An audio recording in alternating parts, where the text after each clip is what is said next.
जों माने बिथांमोनखौ बिथांमोननि अबस्थाखौ जों सोंनो फैदों मारै दं खारन बेफोरबायदि जाथाय जायोबा माखासे पाब्लिकफ्रा समस्या भुगिनांगौ जानानै फैयो आरो बेफोरबायदि बोथोराव मेनलि गथ' गथायफ्रा एसे समस्या मोनो जों बेवहाय माने बिथांमोनखौ जों नायनोसो फैदों आरो जों स्पेसियेलि साथाम खांलायनानै किसुमान जों बुस्थु लाबोदों फिल्टार दङ 60थासो दङ आरो लोगोसे थाव गोथां 3 दङ टिंथाम बिस्किट साबोन चकलेट दङ आरो दिनैनि जितु कन्ट्रिबिउसन बेवहाय जों साथाम दं सासे आंनो जाबाय आरो जोंहा फारमल बसुमतारी जों कलेजनि आरो लोगोसे मेडाम समिका नार्जारी बिथाङाबो जोंनो हरदों दा जों हिउमानिटेरियान ग्राउन्डआव बिथांमोनखौ नायनो फैदों जों नायनो फैनाया बिथांमोनखौ जों एनकारेज होनो फैयाखै नाथाय जोङो नायनो फैनायजों लोगोसे जों बेखौसो बुंनो सानदों बिसोरनि समस्या समाधान जाथों आरो लोगोसे बिसोरनि समस्या सरकारनिसिम सहैथों आरो थाबैनो समाधान खालामथों आरो लोगोसे जों बेखौबो बुंनो सानदों बिथांमोनखौ खावलायनो सानदों बिथांमोना जाहाथे हाग्रानि इम्परटेन्सखौ जिब जुनारनि इम्परटेन्सखौ हाग्राया जोंनो नांगौ हाग्रा नङाबा जोंहा सानसे प्रिथिबियानो थानाय नङा बोथोर सोलायगोन बायदि बायदि जागोन बेनिखायनो जोङो हाग्राखौबो रैखाथि होनांगौ प्लास मानसिनि समस्याखौबो नायनांगौ जों बेफोरनि खोथाखौनो जों बुंथिनो फैदों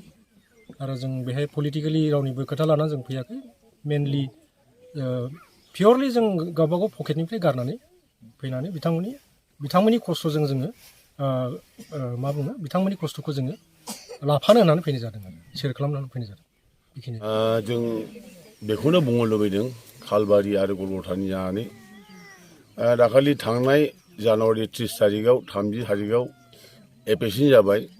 बे एपेक्सिनाथ' सरकारनि रुल मथे जाखानांगौखा ओमफ्राय बे हाग्राखौ सिमफायनाया जों सरकारनि बिर'धिखा दा दाखालिनि समावदि जोङो दुखु दाहाजों बायदिसिना सार रन्जित सारखौ जोङो बायदिसिना बुंफ्लांबाय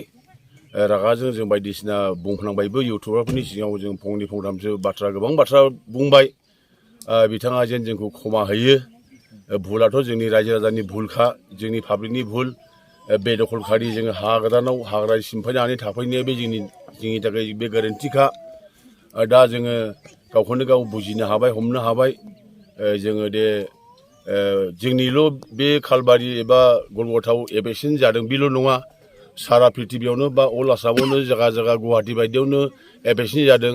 आरो गोबां बेबायदि बिल्डिं न' गोबां कलकारखाना एकु जादों देफाय जादों जोंहाथ' जेबोआनो जायाखै प्लास्टिक बायदिसिना हेनथेनल'सो जों न' गोबाय गिजिल'सो जों देख्रेब जादों बा सिफाय जादों बेनि थाखाय जों फरेस्ट मिनिस्टारनिसिम जोंनि बिटिआरनि फरेस्ट मिनिस्टारसिम जों खावलायदों रायजोनि जानानै जोंनि थाखाय माबा मोनसे गोख्रों बेब'स्था लायोब्ला मोजां जागोन जों बेखौनो खावलायनाय थाबाय आरो जोंनि जे जाम्बा जाम्बि रायजो राजा पाब्लिकफोरा बायदिसिना रागाजों बुंफ्लांबाय रायफ्लांबाय बखिफ्लांबाय जे बेखौ सारा जेन रन्जित सारा जोंखौ क्षमा होयो बेनि थाखाय गुरैयै जों खावलायनाय थाबाय दा जोङो दङ जि जायगायाव जोंखौ एपेक्सिन खालामदों बे जायगायावनो जों दाबो दंबाय थागासिनो दङ दा बेनि गेजेरजों जोंनि थाखाय मा राहा लायो जोंखौ अननानै माबा मोनसे राहा लामा जोंनि थाखाय न' बांबा एबा माबा मोनसे जोंनि थासारिनि थाखाय थाग थियार खालामनानै होयोब्ला दिदोमै माबा मोनसे जोंनि थाखाय राहा लामा नागिरना होयोब्ला जों रन्जित सारनिसिम जों खावलायनाय थाबाय जोंनि भुलफ्रान्थि रायफ्लांनाय एबा रागा जोंफ्लांनायजों बायदिसिना बुंनायखौ साराजों जोंखौ क्षमा होयो बेखौनो रायजोनि जानानै आं खावलायनाय थाबाय बिथांखौ 2 नं खालबारि आरो गलगथानि जानानै आं फंनैसो आं बुंहरनो सानबाय जोंनि बे हाग्रा बिफाननि जिनोखि सार रन्जित निसिम खावलायहरनो सानो जोङो जिनोखि 30 थारिखआवहाय एपेक्सिन जादोंमोन 30 थारिखनिफ्राय लानानै जोङो दासिमाव जोङो 20 थारिख फैबाय जोङो दासिमबो जोङो गोबां जोंनि न'नि मानसिफ्रा दासिमबो जोङो हाजिरा मुजिरा मावनो मोनाखै आरो दासिमबो जोङो मोजां रोखोम जोङो न'नि खामानिबो मावनो मोनाखै जोङो दा आङो बुंनो सानदों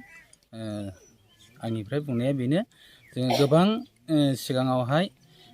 इउटुबावहाय गोबां मानसिया दुखुजोंहाय गोबां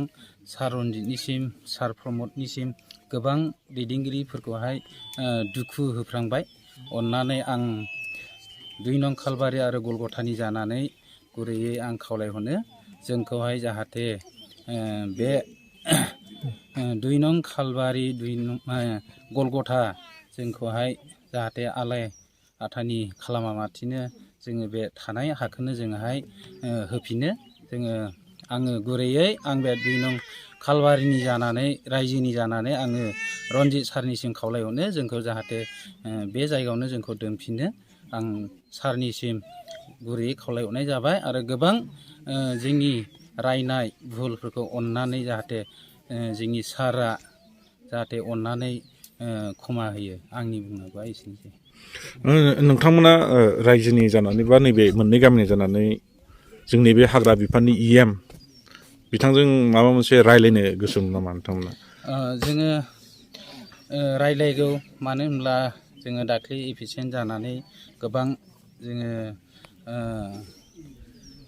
नांलाय खमलाय जाबाय। जों बिनि थाखाय जोङो मा मोखाङै नुजाहैनानैहाय जोङो रायलायहैबावनो जोङो बेबायदि जोङो सावरायलायगासिनो दङ। जोंखौहाय माबा मोनसे सारा दुखु मोननायजों जोंखौ रायसिगोन नामा होननानै जोङो सानलायगासिनो दं। खिन्थु जोङो बे हानि थाखाय जोंनि थासारिनि थाखाय जोङो रायलायनो थाखाय जोङो थांखि दङ आरो थिरांथा। बिथांखौ नोंसोरो फैजानो लुगैयो नामा बेवहाय, जेनेबा खौरां लाफैजानो, ना नोंथांमोना थांनो गोसो दं? सारा फैनानै जोंखौहाय खबर लाफैब्लाथ' बिराद जोबोद मोजां आरो रोजा रोजा जोङो साबायखर। दा जों हाजारखि गुबुन पार्टिनिफ्राय फैया मानो, गोबां मानसियानो जोंनि बेहाय फैया मानो, माने रावबो जोंनि बे हाखौ